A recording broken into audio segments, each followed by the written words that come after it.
আসসালামু আলাইকুম রহমতুল্লাহি ওবরকাতুহু।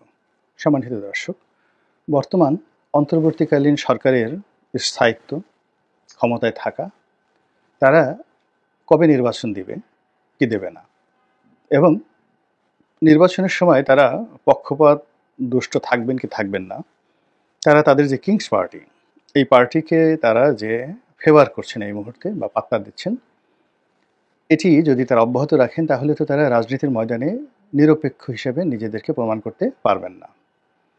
যে সকল বিষয়গুলো নিয়ে বিতর্ক হচ্ছে এবং পারস্পরিক অবিশ্বাস তৈরি হচ্ছে। অতি সম্প্রতি আমরা যেটা লক্ষ্য করলাম সেটি হলো বিএনপি বর্তমান অন্তর্বর্তীকালীন সরকারের বিষয়ে ভীষণ রকম বিক্ষুব্ধ। তারা অধৈর্য হয়ে পড়েছে এবং তাদের মধ্যে এক ধরনের অস্থিরতা দেখা দিয়েছে। তারা প্রথমে জুন মাসের মধ্যে, অর্থাৎ 2025 সনের জুন মাসের মধ্যে নির্বাচন চাচ্ছিল এবং কোনো অবস্থাতেই তারা ডিসেম্বরের বাইরে এই নির্বাচন করতে দেবে না। তারা বুঝে গেছে যে এই সরকারকে যদি ডিসেম্বরের পরে তাদেরকে কাজ করতে সুযোগ দেওয়া হয় এবং সরকার যে তাদেরকে টালবাহানার মধ্যে রেখেছে সেটি হলো যে হয় ডিসেম্বর, নয় জুন, অর্থাৎ ডিসেম্বর মাসে হবে, নচেত জুন মাসে হবে, এটা করলে এটা হবে। রাজনীতি বলেন, যুদ্ধ বলেন, কোনো জায়গাতে যদি কিন্তু ইত্যাদি শব্দ ব্যবহৃত হয়, এর চেয়ে ভয়াবহ কোনো কথা নেই। তলোয়ারের ফলা, ওর যেমন কোনো চরিত্র নেই, ওর একটা নির্দিষ্ট চরিত্র হলে তাকে সুচালু হতে হবে, ধার হতে হবে, তেমনি রাজা তার কথা শানিত হতে হবে। তলোয়ারের ফলার চেয়ে শানিত হতে হবে, সূচের অগ্রভাগের চেয়েও সুচালু হতে হবে। তো সেখানে আপনি একজন রাজা বলছেন যদি, কিন্তু, হলেও হতে পারে, হবে না, ওটা এটা, it means it's a dangerous game. এবং সেই ডেঞ্জারাস গেমটা যে ধুমায়িত হচ্ছে এটি বিএনপি সরকার বুঝতে পারছে। আর বুঝতে পারার কারণেই তারা ডিসেম্বর মাসের মধ্যে নির্বাচনের জন্য জিদ ধরেছে এবং এই নির্বাচন আদায় করার জন্য তারা রাজপথ গরম করবে, সরকারের উপর চাপ প্রয়োগ করবে এবং আরও নানা রকম কর্মকাণ্ড করবে। As much as they can, তারা যতটা পারে সেটা করবে। সরকার সেটা কীভাবে মোকাবেলা করবে সেটা সরকারের বিষয়, কিন্তু এই বিষয়টি নিয়ে সম্পূর্ণ দুটো ভিন্ন মত তৈরি হয়ে গেছে। সরকার এখানে কিন্তু খেলছে, ভীষণ রকমভাবে খেলছে, এত চমৎকারভাবে খেলছে যেটা বিএনপি এখন পর্যন্ত বুঝতে পারছে না। আপনি ধরুন যে জামাতের আমির ডাক্তার শফিক তিনি হঠাৎ করে লন্ডনে গেলেন। আপনার কি মনে হয় যে এর পেছনে রাজনীতি নেই? তিনি এই যে এই সময়টাতে গেছেন, আবার তিনিও বিএনপির সাথে সুর তুলে হঠাৎ করে এই যে নির্বাচন ডিসেম্বর মাসের মধ্যে চাচ্ছেন, অথবা আগামী যে ঈদ উল ফিতর তার মধ্যে চাচ্ছেন, অর্থাৎ জানুয়ারি মাসের মধ্যে নির্বাচন চাচ্ছেন।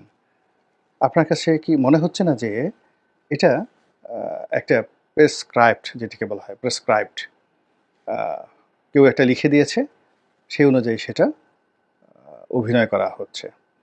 আপনার কাছে কি মনে হচ্ছে না যে বেগম যে এত অবস্থার মধ্যেও অনেকদিন বিদেশে গেলেন না, তারপর তিনি হঠাৎ করে বিদেশে চলে গেলেন? আপনাদের কি মনে হচ্ছে না যে তারেক রহমান সাহেব বাংলাদেশে আসার জন্য উদ্গ্রীব এবং 111-এর সময় তিনিও কিন্তু বাংলাদেশ ছেড়ে যেতে চাননি? তার প্রিয়জন যারা, আপনজন যারা আছেন, তারা তাকে অনেকটা বাধ্য করে এই 11-এর সময় তাকে বাংলাদেশ থেকে ইংল্যান্ডে পাঠিয়েছেন। এখন তিনি এরকম একটা স্বস্তিকর অবস্থা, যখন সারা দেশে তার রাজত্ব চলছে, তার দলের রাজত্ব চলছে, তার নেতাকর্মীরাই টেকনাফ থেকে তেঁতুলিয়া পর্যন্ত সব কিছু নিয়ন্ত্রণ করছে, অথচ তিনি বাংলাদেশে আসছেন না। তিনি ওখানে বসে তার এক নেতাকে হুমকি দিচ্ছেন, আর এক নেতাকে বহিষ্কার করছেন, কমিটি গঠন করার চেষ্টা করছেন, সরকারের প্রতি একবার ইতিবাচক কথা বলছেন, আবার নেতিবাচক কথা বলছেন, কিন্তু একটা টিকিট কেটে তিনি বাংলাদেশে আসছেন না। বরং একটা ভাইব তৈরি হচ্ছে যে আজ এই বাড়ি ধারা তো ওই বাড়ি রেডি হচ্ছে তারেক রহমান সাহেবের জন্য, তিনি ওখানে থাকবেন, এখানে থাকবেন, আগামী মাসে বেগম জিয়া আসবেন। এই পুরো জিনিসগুলোর মধ্যেই রাজনীতি ঢুকে পড়েছে এবং সেই রাজনীতি বিএনপি যতটা না করছে তার চেয়ে ডক্টর মোহাম্মদ ইউনূস বেশি করছেন। তিনি ইতিমধ্যে অনেকগুলো ফ্রন্ট খুলে ফেলেছেন। ডক্টর মোহাম্মদ ইউনূসের সম্মানজনক বিদায় নিয়ে গুরুত্বপূর্ণ তথ্য দিল গোলাম মাওলা রনি।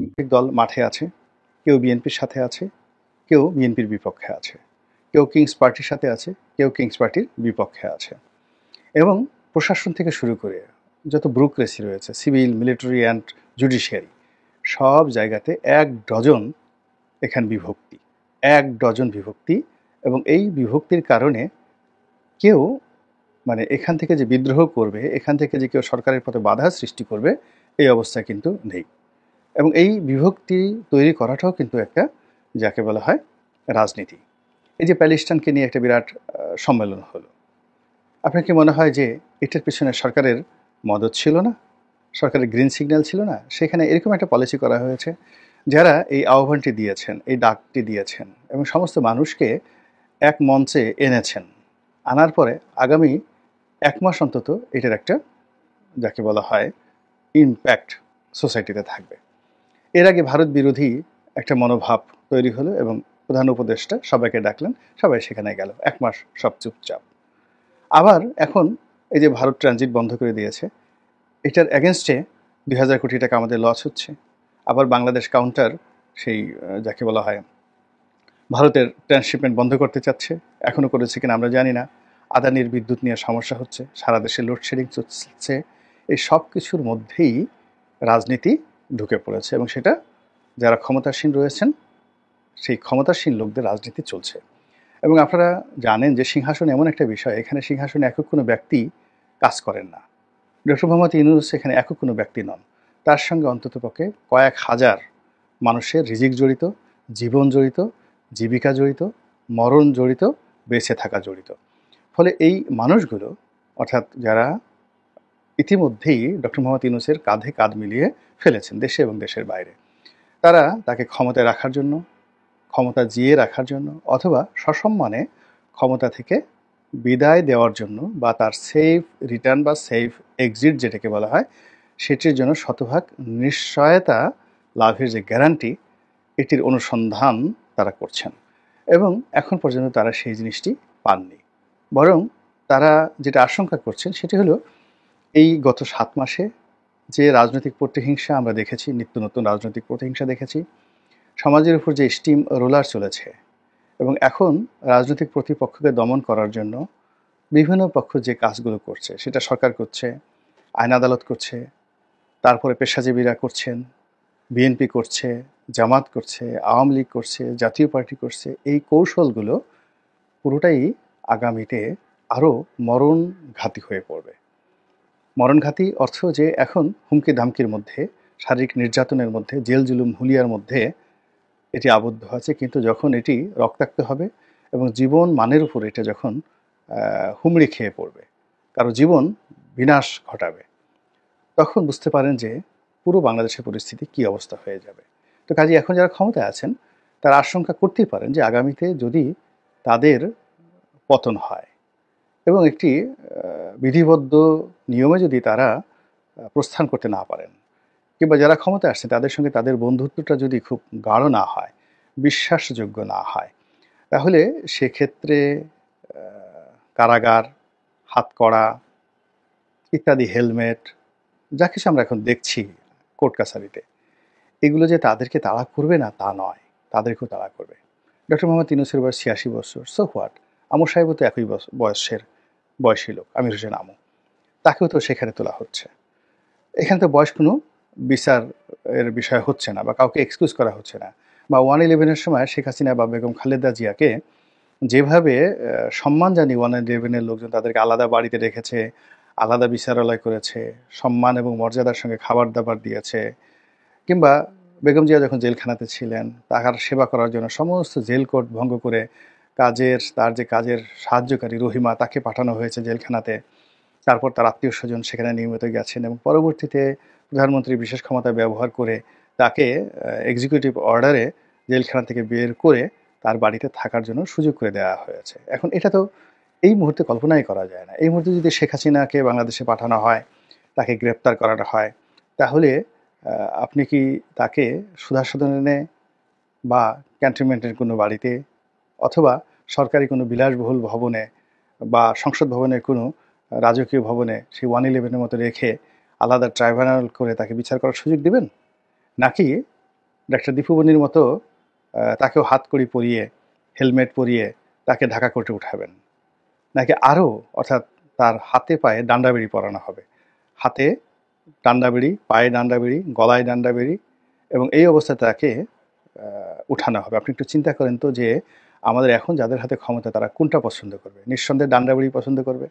তো যে শেখ হাসিনাকে 111-এর সরকার বা যে খালেদা জিয়াকে 111-এর সরকার বা যে খালেদা জিয়াকে বা মির্জা ফখরুল সাহেবকে আওয়ামী লীগ সরকার যে সৌজন্যতাটা দেখিয়েছেন, সেটি এখন যে পর্যায়ে এসে নেমেছে, এটি আগামীতে যাদের উপর খড়গ আসবে সেটি আরও বহু বহু গুণ মর্মান্তিক হবে, নির্মম হবে, নিষ্ঠুর হবে। এটা বোঝার জন্য খুব বেশি পণ্ডিত হওয়ার দরকার নেই।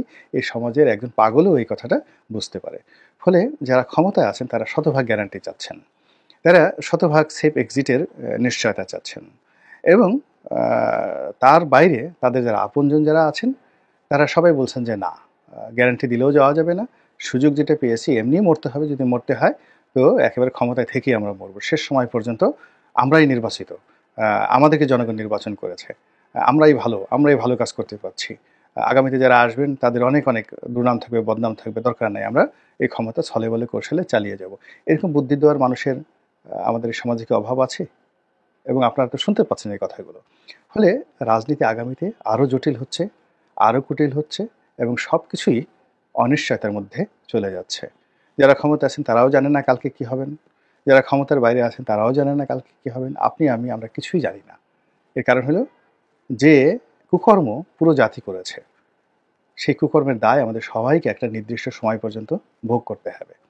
অতীতে বনী ইসরায়েল জাতিরা এই তাদের কুকর্মের কারণে কখনো কখনো 10 বছর, 20 বছর, 30 বছর, 50 বছর, এমনকি 100 বছর পর্যন্ত তারা লাঞ্ছিত হয়েছে, অপমানিত হয়েছে এবং দুর্ভোগ দুর্দশার মধ্যে পড়েছে। কাজেই আমরা যারা দীর্ঘদিন ধরে মন্দ চিন্তা করেছি, মন্দ কাজ করেছি, রাতারাতি আমাদের দেশে হযরত উমর চলে আসবেন এই আশা করার আগে, হযরত উমরের যারা সঙ্গী সাথী ছিলেন, বন্ধু ছিলেন, বা সেই জমানাতে যারা উন্নত চরিত্রের সাহাবী ছিলেন, সেরকম মানুষ তো লাগবে। ওই মানুষ না হলে তো হযরত উমর হওয়া যায় না। তাই এখনও ভালো শাসক পেতে হলে মানুষ ভালো হতে হবে, কিন্তু আমরা এখনো পর্যন্ত ভালো মানুষ হতে পেরেছি বলে আমার কাছে অন্ততপক্ষে নিজের জন্য আমি বলতে পারি, আমার কাছে মনে হয় এখনো আমরা ভালো মানুষ হতে পারিনি। আল্লাহ আমাদের সবাইকে হেদায়েত দান করুন এবং হেফাজত করুন। আসসালামু আলাইকুম ওয়া রাহমাতুল্লাহি ওয়া বারাকাতুহু।